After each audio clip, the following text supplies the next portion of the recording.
When the CEO of a multi-billion-dollar empire went pale at the sight of the ring on my finger and whispered, "Where did you get that I knew my life was over, or just beginning?"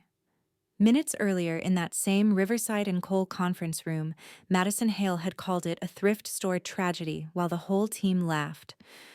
They didn't know it was the same sapphire my father bought for my mother at a London auction worth over $2 million and worth even more in secrets. They didn't know who I really was, but what they didn't know was about to destroy everything they thought they controlled. Before I continue, tell me where you're watching from, and hit like and subscribe if you've ever been betrayed by someone who was supposed to be on your side. Stories like mine don't happen in silence, and you'll want to hear exactly how this one spiraled out of control. I didn't always know how to disappear. There was a time when I filled every room I walked into, not because I was loud, but because my parents' world was bright enough to make even a quiet child glow. When I was 8, my father used to take me into boardrooms lined with walnut tables and men who spoke in numbers instead of words. I'd sit on the corner chair, swinging my legs, tracing shapes on notepads while he explained market behavior with the ease of someone breathing. His colleagues called him a visionary. I just called him Dad. And back then, he still looked at me like I was the safest part of his universe. Mom would wait outside those meetings, leaning against the glass wall with her arms crossed, pretending to be bored, but smiling every time she saw Dad talking with his hands. She said he looked like he was conducting an orchestra when he was excited. She'd catch my eye through the glass and wiggle her fingers at me, her sapphire ring flashing under the fluorescent lights. The same ring on my hand now. The same ring Madison called a grocery store toy. Back then, the stone looked like a tiny piece of ocean trapped in gold, swirling with a depth only my mother understood. We'd go home to a house always filled with music, jazz on the weekends, classical, when Dad needed to think old French records when Mom was painting. I remember the smell of turpentine and lemon oil blending in the air, sunlight pouring across the hardwood floors, Mom humming under her breath while she arranged furniture for clients. I didn't know it then, but the way she touched objects, slow, deliberate, almost reverent, would matter later. She was shaping a world where beauty meant something, where intention mattered. A world I'd cling to long after she was gone. One night, I heard my parents talking in the kitchen. Mom said, "You work too much." Dad said, "I'm building something for her." Silence followed, warm and full. Then laughter. Their laughter always sounded like two notes from the same chord blending into something perfect.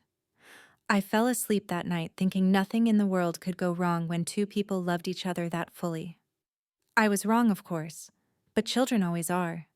The night of the accident is something my memory refuses to hold still. It flickers, fragments, like someone cut the reel of my life into sharp pieces.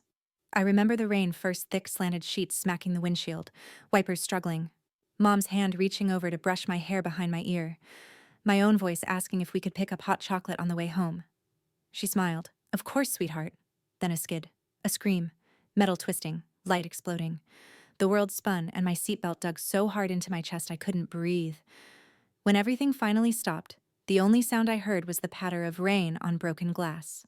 I woke up in a hospital room that smelled like antiseptic and wilted flowers. Dad was sitting beside me, shoulders slumped, face hollowed in a way that didn't belong to him. He didn't cry. Not then. Maybe he'd already run out of tears by the time I opened my eyes.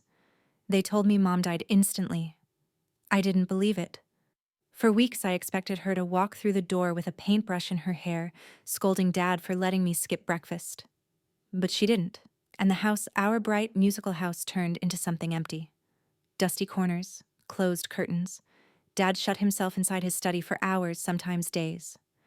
I'd sit outside the door doing my homework just to feel close to him. Sometimes I'd hear him talking quietly, apologizing to someone who wasn't there. I didn't know it then, but grief was carving him into someone new, someone sharper, quieter, unreachable. And it was carving something into me too. Silence. Guilt.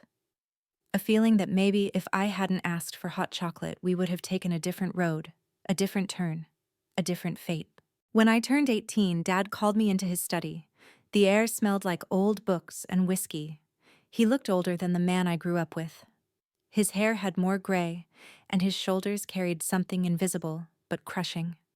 On the table between us was a stack of folders, a small velvet box, and a resignation I didn't understand yet. He told me he couldn't live in the world he'd built anymore. Too many reminders. Too many ghosts.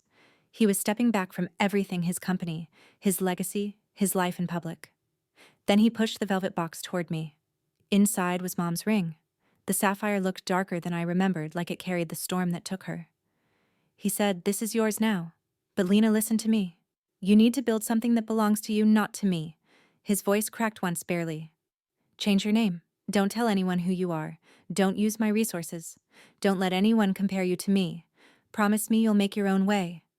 I asked why. Why couldn't I be both his daughter and myself? Why did everything have to be so absolute? He just looked at me with a pain so deep it numbed me. "Because my shadow is too big," he said. "You'll never escape it unless you walk away from it now." We argued loudly, painfully. I accused him of punishing me for Mom's death. He didn't deny it.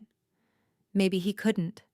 I ran out of the room crying, the ring clutched in my hand so tightly the metal left marks on my palm. I didn't know it then, but that fight would become the last real conversation we had for years. I moved into a small apartment, paid for college, and kept my promise. I built a life out of secondhand furniture and discount groceries. I worked internships nobody wanted. I learned to stretch $20 across a week. And every time I felt like calling Dad, I remembered his face in that study, broken, pleading, determined, and I stayed silent. But silence doesn't erase blood, or legacy, or the way grief shapes a person. It just buries it deeper. And I didn't know it back then, but every small moment, the boardrooms of my childhood, the ring on my mother's hand, the night rain swallowed our car, would come crashing back the moment Samuel Grant recognized the sapphire on my finger. College was where I perfected the art of shrinking. When you grow up surrounded by people who speak in millions and percentages, then suddenly find yourself working 3 campus jobs to afford textbooks, humility isn't just a choice, it's survival. I kept my head down.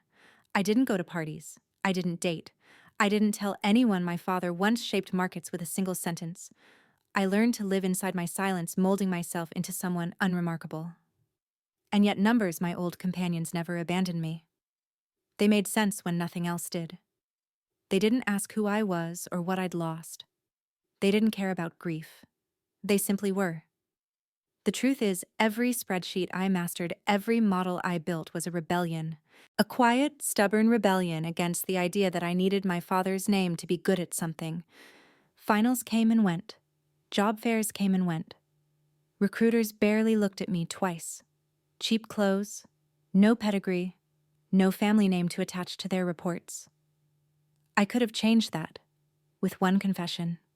One sentence: "I'm Richard Brooks's daughter," and every door would have opened. But a promise is a promise, even when it hurts, even when it feels like chains. Eventually, I landed my first real job at a financial firm that treated junior analysts like office furniture, functional but invisible. I didn't mind. Invisibility was familiar by then. I kept learning, kept building, kept pushing myself to be undeniable. And for a while I thought maybe that was enough. Until Riverside and Cole came along with its gleaming lobby and glass offices and whispers of innovation. They wanted hungry talent. I was starving. My first day there, I walked in wearing my best thrifted blazer, the one with the lining that always slipped out if I moved too fast. The receptionist barely glanced up. The elevator ride felt like stepping into a world several floors above where I truly belonged. Then I saw Madison Hale, tall, red-lipped, perfectly tailored.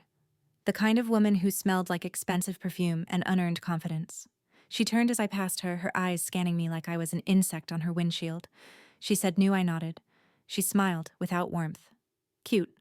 Try not to get eaten alive." I didn't know it then, but Madison had already scented blood. She could tell I wasn't one of them. In my first month, she scrutinized everything. My clothes, my hair, the cheap lunches I packed in reused grocery bags. Each jab small enough to be deniable, sharp enough to land.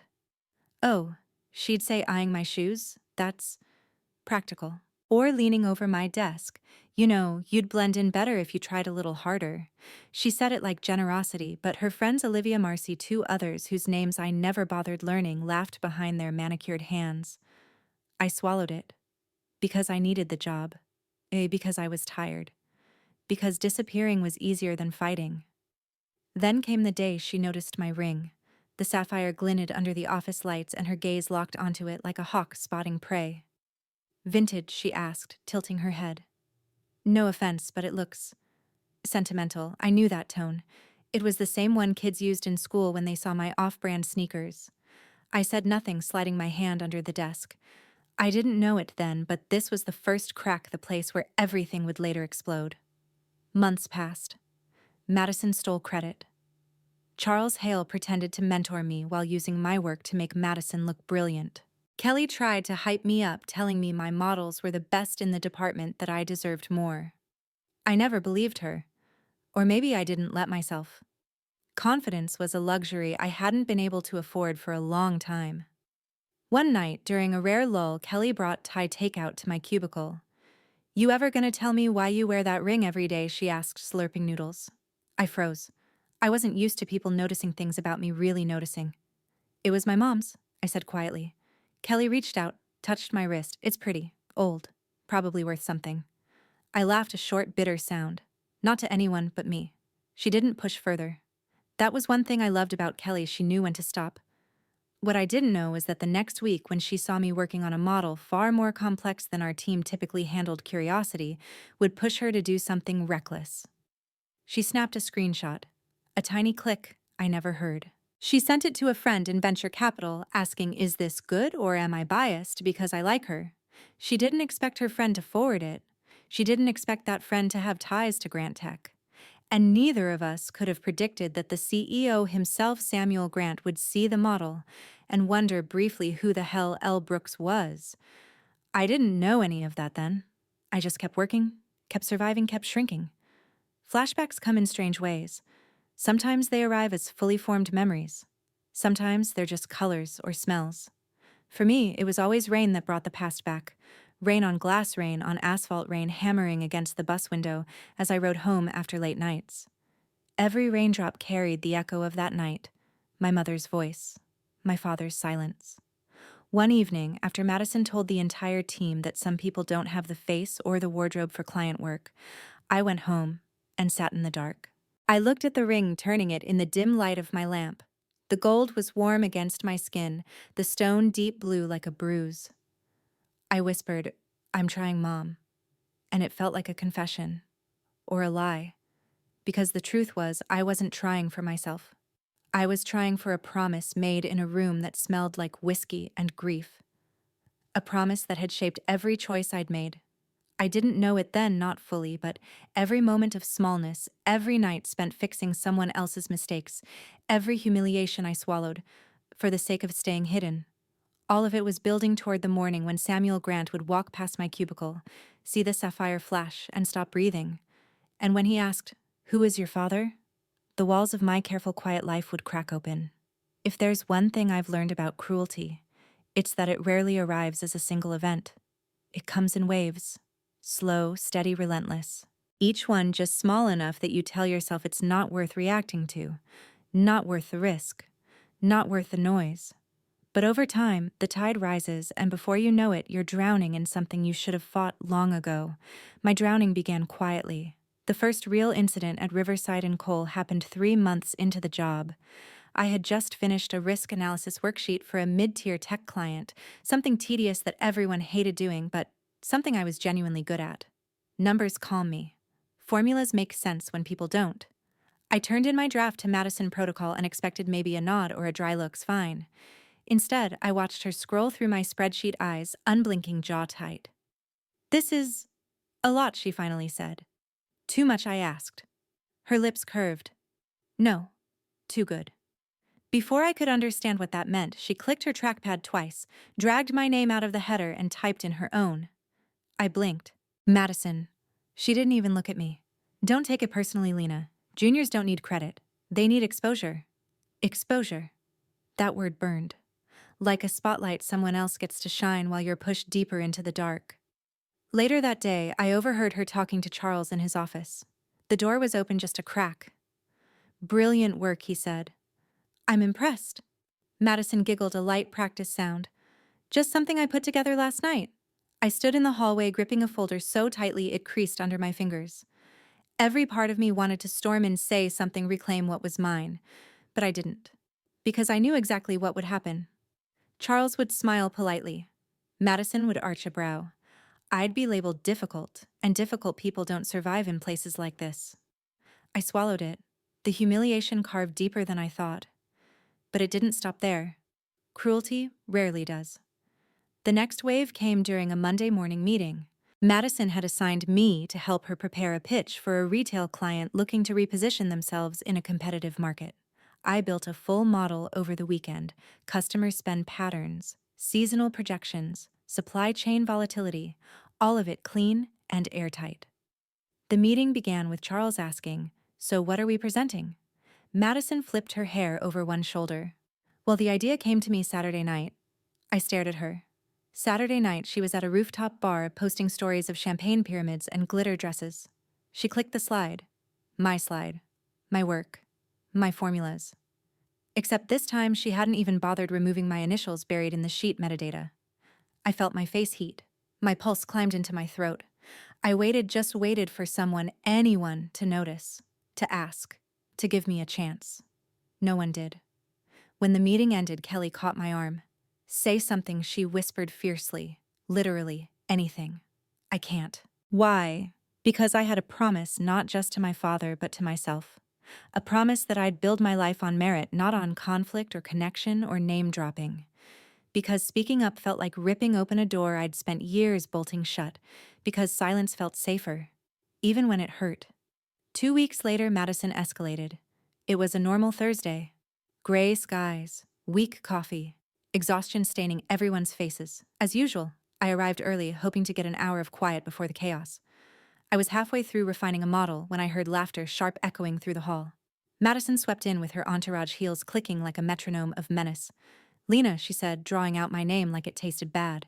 "Quick question." I tensed. "Yes." She pointed at my blazer. "Do you own more than one outfit?" The girls behind her snickered. I opened my mouth, closed it again. This is different from yesterday's." "Right." Madison snapped her fingers. "Yesterday was the beige disaster. Today is the gray tragedy. Totally different vibe." More laughter. I felt heat rising in my cheeks. My ring felt suddenly heavy, the metal biting into my skin. I tucked my hand under the desk instinctively, but Madison noticed. "Oh, the ring," she said loudly. "This is my favorite part. Hold it up, girls, look at it." I didn't move. I couldn't. So she reached out and grabbed my hand herself. Her fingers were ice cold. "I mean, it's cute if you're going for an I found this in a forgotten jewelry box at a yard sale. Aesthetic." Her entourage burst out laughing again. Kelly, sitting 3 desks away, froze mid-keystroke, eyes blazing. "Let go," I whispered. Madison blinked, surprised by my tone. She released my hand and stepped back. "That was uncalled for," Kelly snapped. Madison smirked. "Relax, Kelly. It's not my fault she dresses like she's allergic to fashion." Kelly pushed her chair back. "What is your problem with her problem?" Madison echoed, innocent. "I don't have a problem. I'm just being honest. Honesty is allowed, isn't it?" My throat tightened. This wasn't honesty. This was cruelty disguised as candor, wrapped in privilege, sharpened by entitlement. But the worst part, everyone else pretended not to see. Charles walked by, moments later glanced at us, hesitated for half a second, and kept walking. He had heard. He always heard. But he never intervened. Silence was easier. It carved deeper than I thought. The 4th wave hit harder than the rest. It was performance review season. Stress hung in the air like static before a storm. I'd worked myself to the edge of collapse: late nights, early mornings, perfect numbers, perfect execution. I expected a solid rating. Not glowing, not exceptional, just fair. But fairness doesn't exist in places run by people like Madison. I sat across from her in a small glass office. She was reviewing my file, red pen in hand. "Your work is good," she said, tapping the paper, "but your presence is lacking." "Presence," I repeated. "You're too quiet, too meek, not collaborative enough." My jaw tightened. "I collaborate with everyone. I take on extra assignments. That's part of the issue," she cut in. "You take on extra but don't communicate proactively. It feels secretive. Secretive." The word hit like a dart aimed at the part of me I hid most viciously. Madison leaned back, crossing her legs. I'm giving you a meets expectations. But honestly, Lena, if you want to grow here, you'll need to act like you belong. Act like I belong. Not be competent. Not be valuable. Act. I walked out of that room feeling smaller than ever. The office lights seemed colder. The floor seemed harder beneath my shoes. The world felt like it was pushing me into a shrinking box carved specifically for people like me. That night, I sat alone in my apartment, cross-legged on the floor, staring at my mother's ring. I remembered the way she used to spin it on her finger while thinking. I tried it, but it didn't feel like her. It felt like an anchor, something holding me in place, something reminding me that I'd chosen this path, the path of silence, obedience, humility, and for what? To be mocked, dismissed, buried. I didn't know it then, but I was already nearing the moment I'd break. Cruelty kept coming. Another wave rose the following week when Madison group emailed the entire department. The subject line was professional presentation reminders. Inside was a list of dress code guidelines written with exaggerated politeness but dripping with implication. Avoid worn-out shoes. Avoid outfits that appear recycled. Avoid accessories that distract from a polished corporate image. Avoid excessive sentimentality in attire. That last line made my stomach drop. It was about my ring. Kelly stormed over. She's targeting you. I stared at the email until the words blurred. If I react, she wins. No, Kelly hissed. If you stay quiet, she wins. But quiet was all I knew, and the tide kept rising. 2 days later, the wave finally crashed. It was near 6 p.m. Most people had left. Madison sauntered by my desk, heels echoing in the emptying office. By the way, she said, pausing for the Whitman pitch tomorrow, I'll need you to stay late. Clean up the financial model. It's a mess. I frowned. I didn't build that model, I know, but you can fix it faster. Madison, I have a deadline for the Parker report. She cut me off with a raised hand.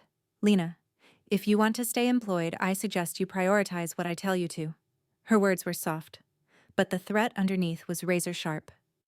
Kelly stood from her desk. She can't keep doing this. Oh, please, Madison scoffed. I'm giving her opportunities. Whether she appreciates them is her choice. Opportunities. That a word again. I looked at the spreadsheet Madison had dumped on me. It wasn't just messy, it was wrong. Incorrect formulas. Misaligned assumptions. A total disaster. My chest tightened. These numbers would sink the pitch. Then fix them.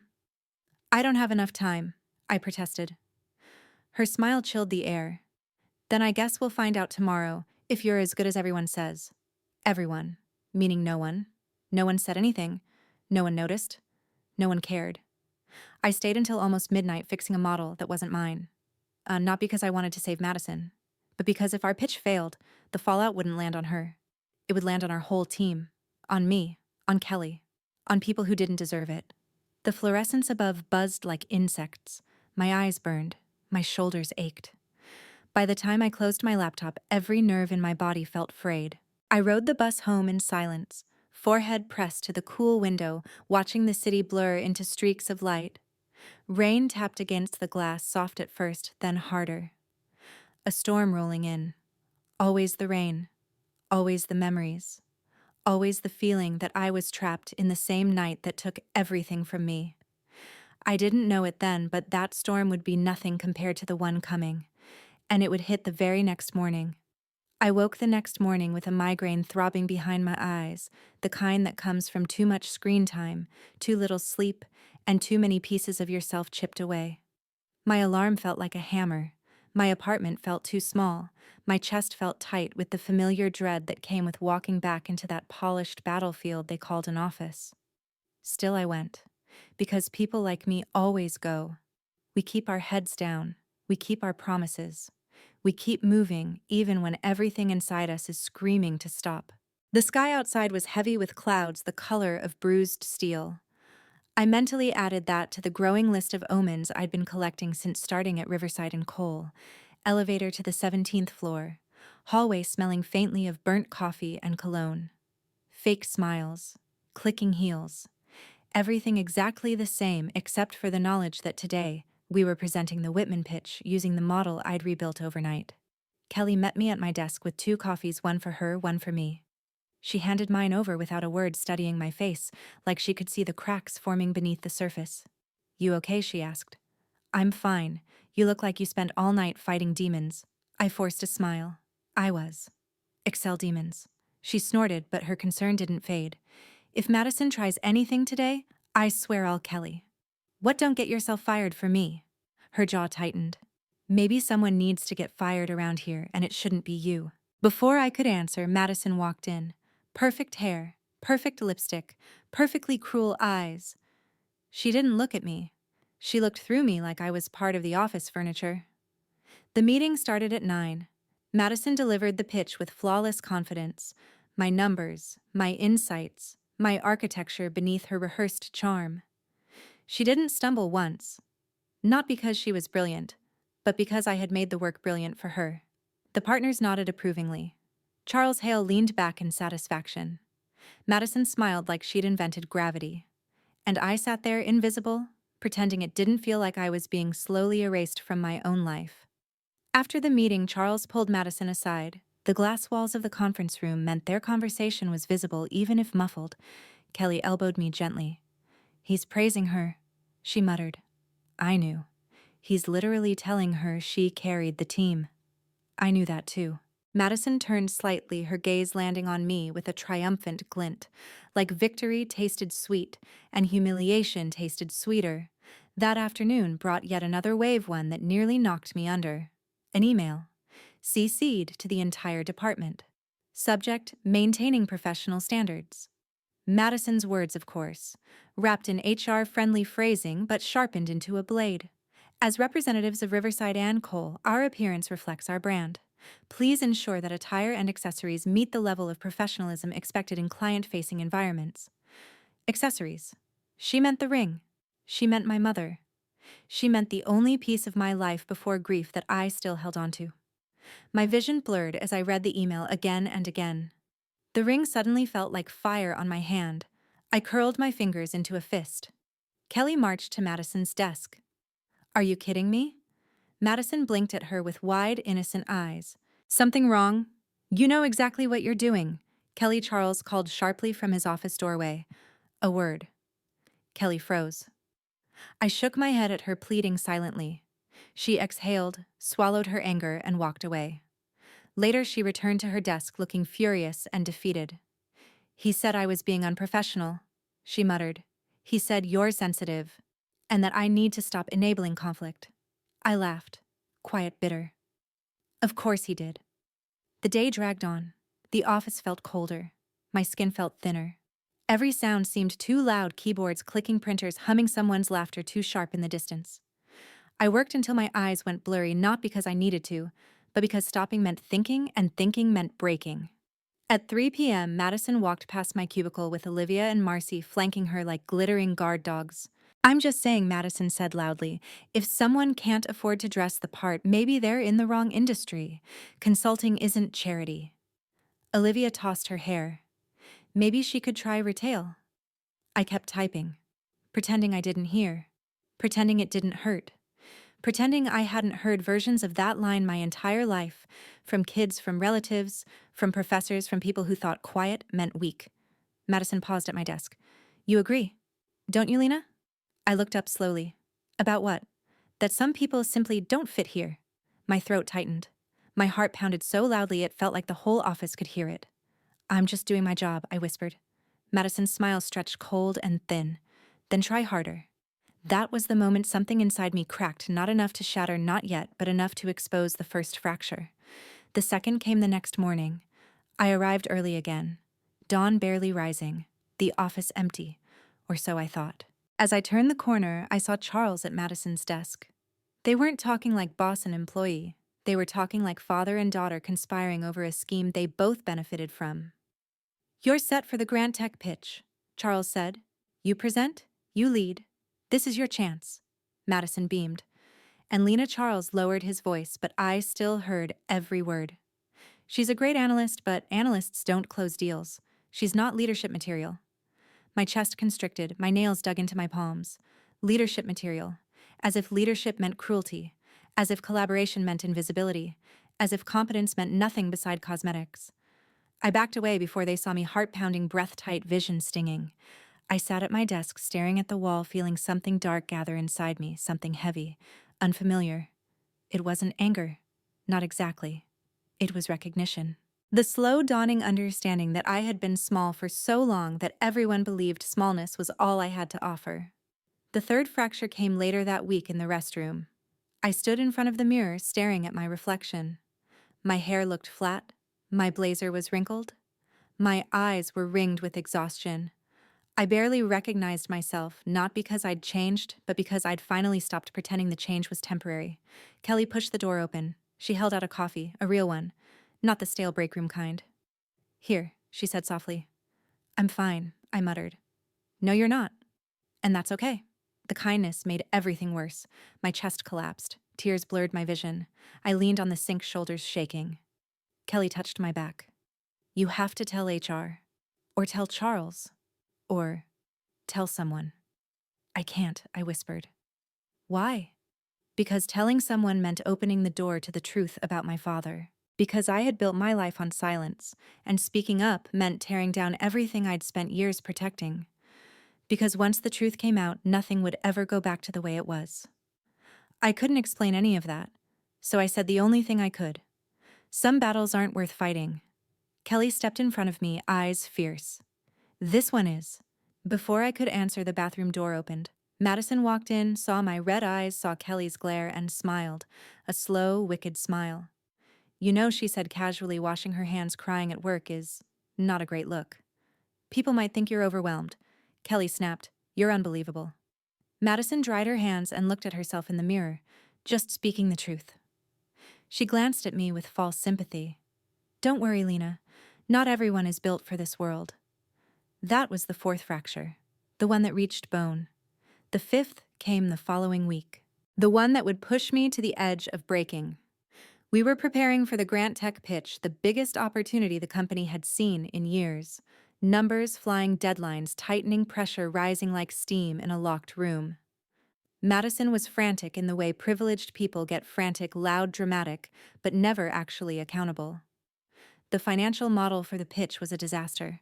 Wrong projections, outdated indices, incorrect growth assumptions. Any decent investor would tear it apart in seconds. I approached Madison cautiously. "This model isn't accurate. The projections need to be updated." Madison waved a dismissive hand. "Investors don't read models. They read confidence." "I'm telling you it's wrong. Then fix it." "I don't have enough time." Her smile sharpened. "Then you should have worked faster." I froze.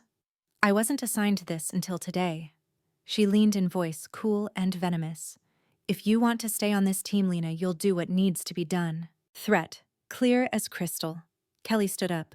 "You can't dump this on her last minute." Madison didn't even turn. "Stay out of this." Kelly scoffed. "Make me."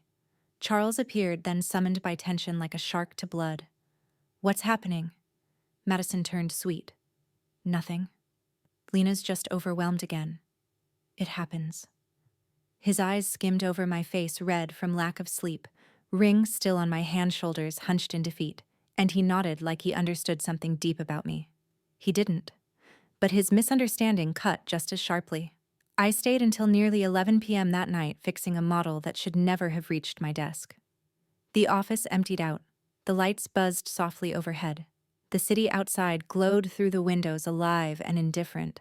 I worked with mechanical precision, but inside I felt hollow, angry, exhausted. Something worse than all three. And in the silent hours of that night, alone with my spreadsheets and my mother's ring, I finally faced the truth. I wasn't drowning because of Madison. I was drowning because I kept choosing silence. Because I kept trying to earn my place in a world that had no intention of giving me one. But I didn't know then, not fully, that the tide was about to turn. That the next morning would be the beginning of the storm. That everything Madison had built her kingdom on would crack the moment Samuel Grant stepped onto our floor. And the life I had constructed out of shadows and promises would break open under the weight of one question. One name. One ring. The morning of the Grant Tech visit felt wrong before anything even happened. The office buzzed with a nervous electricity I'd never felt before. Too sharp, too frantic, too desperate. People hurried past my desk carrying stacks of printouts. Charles barked orders like a man trying to hold together a structure already beginning to crack. And Madison. She was glowing. A predator who smelled victory. Kelly rushed toward me the moment I stepped off the elevator, eyes wide. "He's here early," she whispered. "Grant, he just showed up." Charles practically had a meltdown. Early. Of course. Powerful people rarely show up when expected. They arrive when it suits them, and everyone else adapts. I slipped into my seat, trying to steady my breath. My hands trembled over my keyboard. The sapphire ring caught a sliver of light from the window, a blue flare across my skin. I spun it once, twice, the familiar ritual that usually calmed me. Today it didn't. At 9:12, the office fell into a hush. The elevator dinged. And then he appeared. Samuel Grant. Gray hair, sharp eyes, posture of a man who had built empires brick by relentless brick. 2 security staff flanked him, scanning the room. He didn't walk so much as he absorbed spaces, drawing every gaze without asking for it. Charles rushed forward, smile stretched too wide. "Mr. Grant. Welcome." Grant lifted a hand. Not rudely, just disinterested. "I prefer to see how people work before they present to me." And he stepped past Charles like he wasn't even there. The room stiffened. Keyboards clicked louder. People straightened their backs, fixed their hair. Even Madison pulled her shoulders back and tried to look effortlessly brilliant. But Grant didn't look at her. He wasn't looking at anyone. He was scanning, observing, taking inventory. Slowly, methodically, he walked between cubicles. His eyes flicked to screens, paperwork, faces. The closer he came, the tighter my chest became. Because something inside me, some instinct older than reason, whispered a warning. Then it happened. The moment that cleaved my life into before and after. Grant froze 3 feet from my desk. Not stumbled, not paused, froze. His eyes dropped to my hand, to my ring, to the sapphire my mother wore every day of her life, the sapphire he saw purchased 17 years ago under the lights of a London auction house. The color drained from his face. His breath stuttered. His posture, so crisp moments earlier, buckled for a split second like memory had punched him straight in the chest. Slowly, he lifted his gaze to mine. Those sharp eyes were no longer assessing. They were searching. "That ring," he whispered. His voice wasn't gravel, now it was ash. "Where did you get that ring?" The entire office went still. Kelly turned in her chair. Madison stiffened. Charles blinked, rapidly confused. My throat closed. It was my mother's. His pupils contracted. "Your mother." The words came out strained, like they cost him something to say. He stepped closer, and his security mirrored him, tense. "Where did she get it?" I swallowed, heart beating so hard it echoed in my ears. "My father gave it to her." Grant's hands shook. Actually, shook. The man who built one of the biggest conglomerates in America trembled just looking at me. "What is your father's name?" he asked. Voice cracked open with something unnameable. Every instinct in me screamed to lie, to protect, to stay hidden. But something in his expression, shock, grief, recognition, cut through my fear. "Richard?" I whispered. "Richard Brooks." A sound tore out of him. Not a shout, not a gasp. Something human and raw scraped from the center of him. "Oh my God," he murmured. "It's you." He turned suddenly to the crowd gathering behind him. His voice rose with certainty, authority, fury. "You have no idea who this woman is." The room erupted into whispering. People stood. Chairs slid back. Madison's face went pale as stone. Grant pointed to me. "This is the daughter of Richard Brooks, one of the greatest minds in investment history. A man who built half of what modern venture capital stands on. A man who trusted me with everything when he stepped away from the world." Charles staggered. "Sir, there must be some mistake. She's—" "Quiet," Grant snapped. The command cracked like a whip. Charles fell silent. Grant turned to me again. Softer this time. "Your father never told me where you went." I looked, Lena. I truly did. "And now I find you here." He gestured around the room, voice thickening. "Being treated like this?" Madison's breath hitched audibly. "Oh yes, he knew everything." His next words were knives. "I arrived early yesterday. I heard the meeting you all had." Silence. Pure, deathly silence. "I heard," he said coldly, "the way you humiliated her, mocked her clothes, insulted her mother's ring, laughed at a woman who outworks every person in this building." Madison took a step back, hand flying to her chest. "Mr. Grant, I do not speak." he barked. She froze mid-breath. Grant turned slowly, surveying the office like a battlefield. This culture of cruelty, this entitlement, this mediocrity wrapped in arrogance. I will not partner with a company that treats its best talent like disposable trash. Charles paled. Sir, the deal is dead. Gasps rippled across the room. One woman covered her mouth. Someone in the back whispered, 300 million. But Grant wasn't finished. His fury wasn't finished. He looked at me once more. Your father entrusted me with managing his assets. He trusted me to protect what mattered most to him. And he never told me he had a daughter. His voice softened to something ragged. Lena, does he know you're here? I shook my head, a tiny movement. We haven't spoken in 3 years. Pain flashed across his face. Real pain. He deserves to know the truth.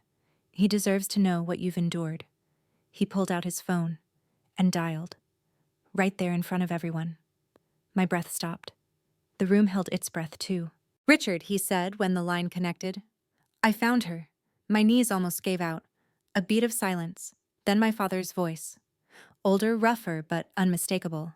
Found who Grant's eyes filled. Your daughter. The world tilted.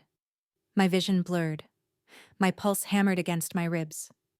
He put the phone on speaker, and everything inside me snapped open. Lena. My father's voice cracked. Lena, are you there? I stepped forward, trembling. Hi. Dad? A choked sound broke through the speaker. I'm so sorry, he said, just like that. No pretense, no armor. I never should have let you disappear alone. I thought I was protecting you. I don't know what I thought. My throat closed. I kept the promise. I know, he whispered. But it cost you too much. Grant cleared his throat gently. Richard, she's been bullied here, targeted, humiliated, and she said nothing. My father's breath turned sharp. Put me on video. Grant did. He held up the screen, and I saw my father's face for the first time in years. Older, sadder, but still the man who used to lift me onto his shoulders. He looked at me like I was still that little girl, like he'd been missing a piece of himself and finally found it again. Oh, sweetheart. His voice trembled. Come home. Let me make this right. I couldn't speak, could only nod. Tears blurred everything. Then I heard Madison. A small, breathless whisper. I'm so sorry. I turned.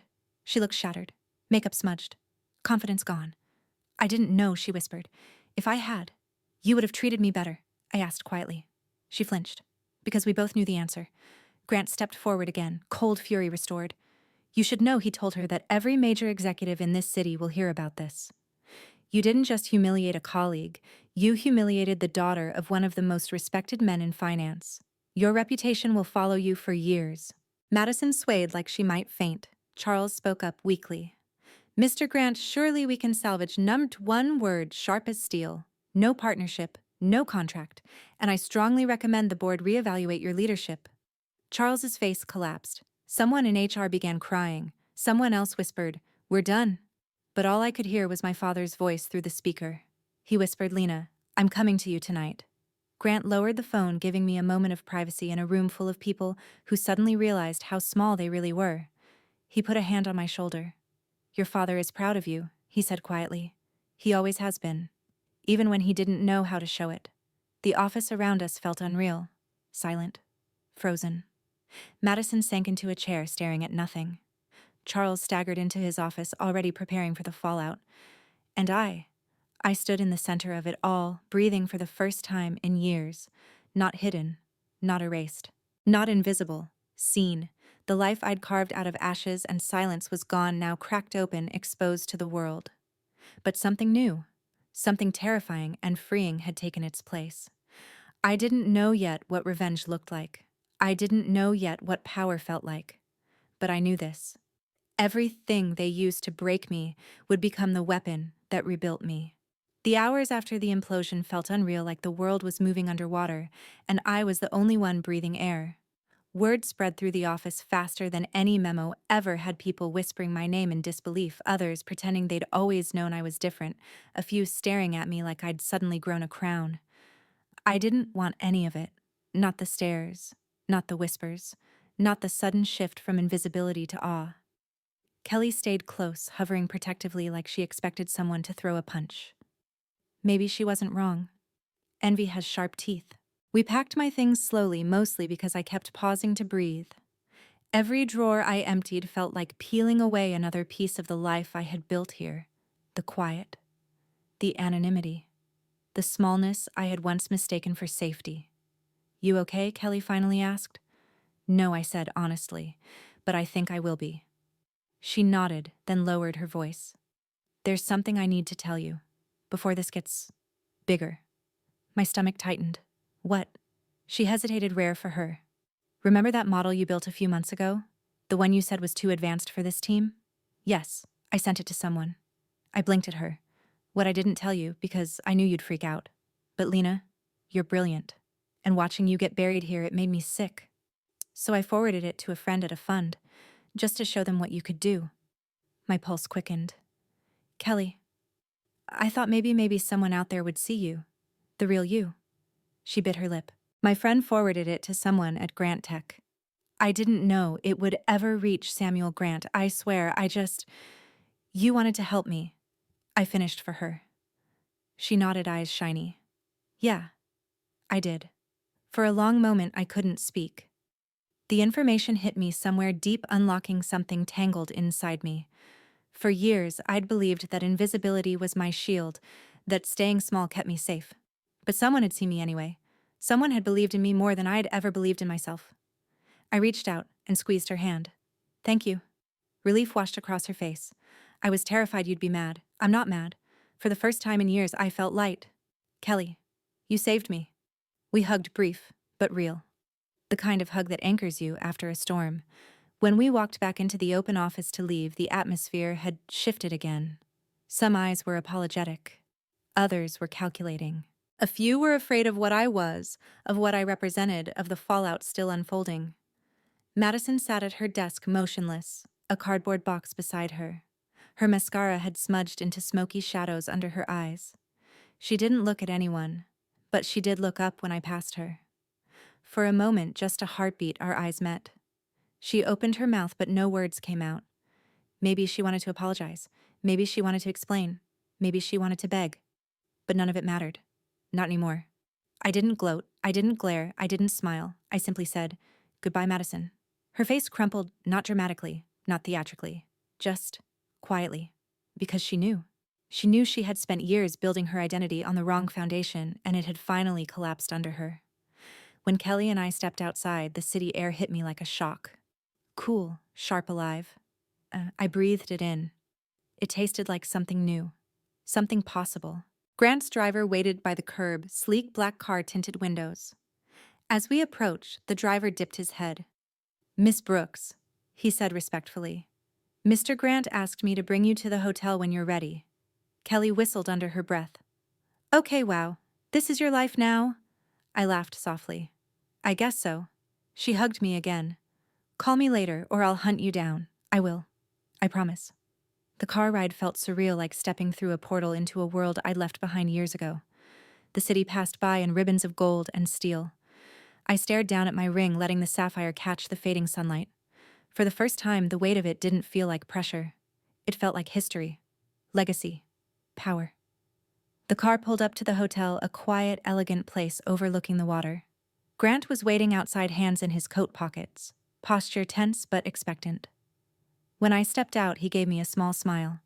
"Your father is already upstairs. He's anxious." My breath hitched. "So am I." "You'll be okay," he said gently.